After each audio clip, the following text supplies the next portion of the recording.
మాట్లాడని నాకు తెలియదంటే పిచ్చి పిచ్చి వాగుడు వాగేసి నరహత్య చేసేసి మర్డర్ చేసేసి సారీ నా మైండ్ బాగాలేదో లేదో నేను మర్డర్ చేసేసానంటే కుదురుతుందా?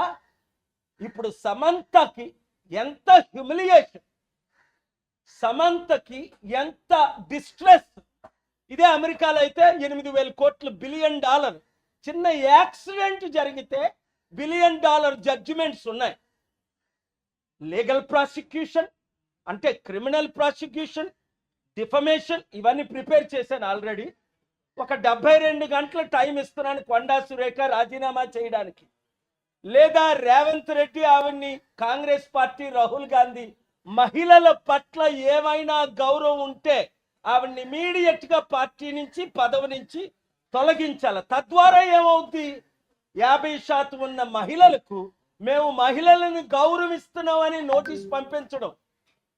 మీకు చిత్తశుద్ధి బయట లేకపోయినా ఉన్నట్టేనా వ్యవహరించండి.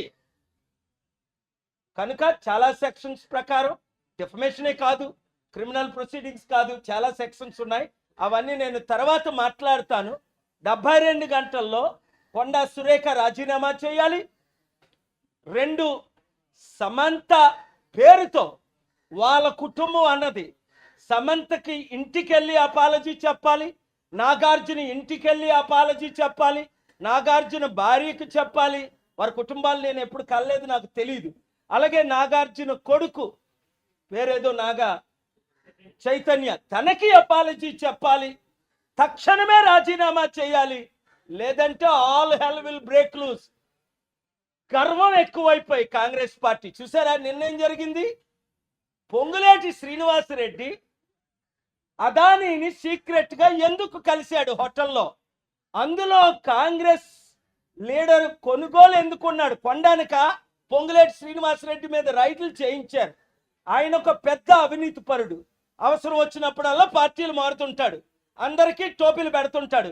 ప్రజలకు కూడా బుద్ధి లేదు. ఈ బుద్ధి లేని దొంగలకి, దోచుకున్నోళ్ళకి, మోసగాళ్ళకి, అవినీతి పరులకే ఓట్లు వేస్తున్నారు 5,000 ఎంతో తీసుకొని. ప్రజలకు బుద్ధి రావాలి, గవర్నమెంట్కి బుద్ధి రావాలి అంటే లీడర్స్, ముఖ్యంగా educated leaders, youth leaders, political leaders రాబోయే సర్పంచ్, ఎంపీటీసీ, జెడ్పీటీసీ ఎలక్షన్లో, గత ఎలక్షన్లో వారికి ఎలాగ బుద్ధి చెప్పారో ఈ ఎలక్షన్లో కాంగ్రెస్ పార్టీకి బుద్ధి చెప్తే మన తెలుగు రాష్ట్రాలు బాగుపడతాయి, మన దేశం బాగుపడుతుంది.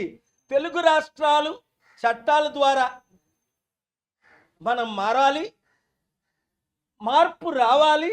ఆ మార్పు రావాలంటే మనందరం